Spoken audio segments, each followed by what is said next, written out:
Hoje, 31 de março de 2022, mais um dia para nós destacarmos esse maravilhoso período que a gente diz que o Brasil viveu há 58 anos atrás, quando fugimos da implantação de um regime comunista.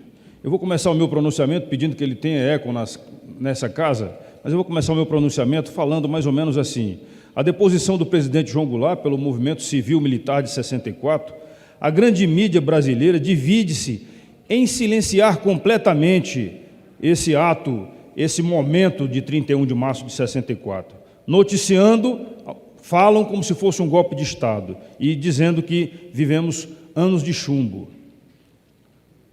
Na verdade, é dever do repórter, é dever do jornalista falar a verdade e não ficar historiando, ficar simulando o que pode ter acontecido como verdade. Lamentamos muito que esses que integram parte da grande mídia, não toda, tenham vergonha de admitir, principalmente aquela rede de televisão que o seu fundador maior, foi um grande defensor de tudo aquilo que aconteceu, a Marcha da Família pela Liberdade e tudo mais. Naquela época, já se tratava de defesa da liberdade, deputado Luiz Lima. Em 1963, o cenário era caótico, né? A queda do regime democrático estava preparada exatamente pelo tendencionismo que existia por parte do presidente da República, que perdeu totalmente a autoridade. Então, um poder resolveu reverter e desfazer todo o princípio da autoridade. Um poder dos três poderes da República. Será que a gente está vivendo algum momento parecido com esse hoje? Com um poder, no caso o judiciário, querendo também reverter e rasgar a Constituição, deputado Carlos Jordi? Sabiam os inimigos da democracia naquela época que as Forças Armadas brasileiras, que eram legalistas, seriam um obstáculo à implantação de um regime comunista do Brasil. A decisão daquele presidente da República de violentar o regime democrático, explicitamente declarada em suas manifestações, no comício da Central do Brasil, no dia 13 de março, e na reunião que aconteceu no Automóvel Clube, a reunião dos sargentos do Automóvel Clube, no dia 30 de março, era claro. Isso daí não deixava margem à dúvida para ninguém. Lamentamos bastante. E isso daí levou o quê? Levou a sociedade aí às ruas. Então, nós precisamos relembrar a história para verificar o que a gente está vivendo aqui hoje. Eu estou trazendo agora o 31 de março para hoje, 31 de março de 2022, quando nós teremos um ato aqui praticamente absurdo, com um dos artigos da Constituição sendo rasgado na obrigatoriedade de uma decisão monocrática de um ministro que está ultrapassando totalmente as 4 linhas da Constituição brasileira, determinando que um deputado federal, no caso o deputado Daniel Silveira, seja obrigado a ficar calado e seja obrigado a ser monitorado e não possa participar de eventos públicos. O que é mais grave ainda, ele está impedindo um deputado eleito pelo povo com votos. O deputado foi votado, o ministro não foi votado. Essa casa, sim, precisa fazer a sua parte. Essa casa precisa cumprir o seu papel de defender um deputado, um integrante da casa, porque, se assim não o fizer, a democracia estará sendo ferida mortalmente. Lamentamos bastante isso daí. Se há 58 anos a nação esteve próxima de ser lançada numa aventura socialista, corrupta, decadente e totalitária, hoje a gente também tem que lutar contra isso, porque é totalitarismo que a gente está vivenciando. A liberdade e a democracia são valores insubstituíveis. A liberdade é isso daí que tem feito parte dos discursos do nosso presidente, por onde ele anda. E eu queria aqui fazer um parênteses.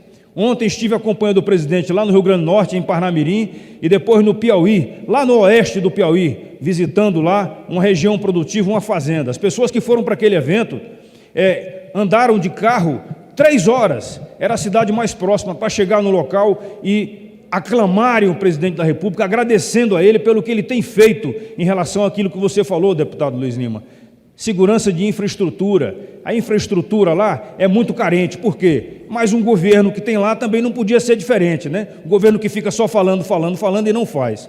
E no nosso Rio Grande do Norte, nós tivemos a grata satisfação também de ouvir as pessoas aclamando o presidente lá em Parnamirim, com a inauguração de uma estação de metrô, do trem de superfície, e bacana, as pessoas dizendo qual é o Brasil que elas não querem mais? O Brasil governado pelo Partido dos Trabalhadores. Tá certo? Infelizmente, lá no Rio Grande do Norte, nós temos uma governadora que desgoverna o Brasil e que mais atrapalha do que trabalha. Eu gostaria de terminar as minhas palavras. Senhora Presidente, eu nunca faço isso, mas hoje eu preciso fazer, porque eu quero ler aqui um artigo de uma publicação feita, fazendo as palavras do ex-ministro Marco Aurélio de Mello. O que estamos vivendo, ele diz assim: o objetivo da decisão de colocar uma tornozeleira no parlamentar ainda lhe é desconhecido, e que a decisão sobre o ato de constrição cabe aos demais parlamentares. Esse ato de constrição, repito, porque é um ato de constrição, limita a liberdade de ir e vir, a meu ver, fica submetido ao colegiado, com a palavra aos pares do deputado federal Daniel Silveira, que ele se pronuncie de acordo com o figurino legal. Então, meus amigos, o que nós queremos é isso, é que o nosso presidente da casa chame os deputados para o plenário e vamos decidir, sim, se nós somos soberanos ou não, porque, afinal de contas, nós representamos um poder da República. Esta casa aqui é um dos poderes da República e tem que ser respeitada por todos, principalmente por aqueles que fazem o STF. Muito obrigado, senhora presidente. Presidente Caroline, ontem tivemos mais um fato triste nessa casa, um momento histórico, quando um parlamentar sem direito de defesa, onde uma decisão que não partiu dessa casa, que novamente aqui eu quero citar, que possui mecanismos de punição, nós podemos abrir um processo contra um deputado, nós podemos, através do Conselho de Ética, punir esse deputado, nós podemos cassar o mandato de um deputado, mas o que a gente não pode admitir que uma decisão vinda de um outro poder sobreponha a vontade de 513 deputados federais eleitos pelo povo. Ontem tivemos também um outro fato inusitado, quando do outro lado, naquela outra extremidade, na outra tribuna, deputados criticando e chamando de bandido o deputado Daniel Silveira. Se fôssemos seguir e ter que punir todos aqueles deputados que xingam uns aos outros, que xinga de bandido, de ladrão, tivemos na Comissão de Constituição e Justiça um deputado chamando um ex-ministro de ladrão, e nada acontece. Quando nós, deputados, aqui apresentamos um projeto de lei, quando participamos de uma comissão, da reforma administrativa, da reforma da Previdência, somos xingados de tudo que é nome. Mas nós, como cidadão e como os deputados, quando a gente critica um parecer de um juiz, de um ministro, ou quando nós somos mais incisivos nas nossas críticas, nós não podemos, estamos atentando contra a democracia. Mas atentar contra a democracia e manifestar até uma opinião que, por mais absurda que seja, é democrático nós darmos voz a quem pensa diferente de nós. Mesmo um cidadão eleito que chegue aqui e queira se manifestar contra a democracia, ele deve ter direitos. Nós não podemos permitir que tirem a nossa liberdade. O deputado Daniel Silveira ontem, ele teve que voltar atrás, sim. O deputado federal Daniel Silveira recebe um salário, nós recebemos R$33 mil por mês e são depositados na nossa conta R$24 mil. Você pagar uma multa de um deputado que tem apenas esse recurso, como manutenção da sua vida, da vida da sua família, ele possui filhas, infelizmente, mais uma vez, ministros que não foram eleitos pelo povo, que não foram referendados pela sua tecnicidade, que sequer tiveram uma carreira que o possibilitasse de assumir um cargo tão importante.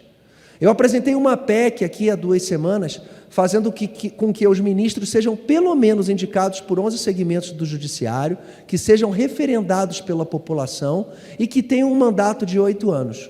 Nós não podemos ter ministros com vontades pessoais, representatividades pessoais e partidárias, e que façam com que não seja de acordo com a vontade popular.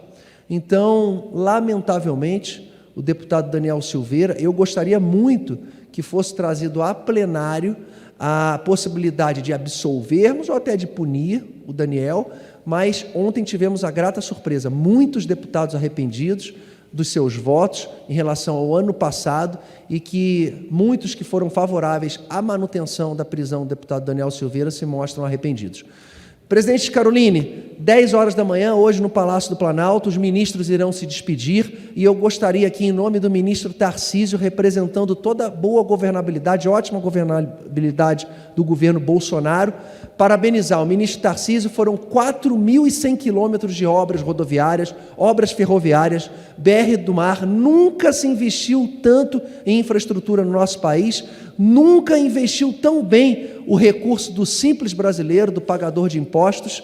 Então, os ministros hoje se despedem, ministros novos assumem esses postos. Então, tendo o ministro Tarcísio como representante do Executivo Nacional, eu gostaria de parabenizar todos os ministros que se despedem e agradecer todo o empenho e todo o sucesso que eles tiveram à frente de suas pastas e da boa política pública do governo federal. Muito obrigado, presidente Caroline.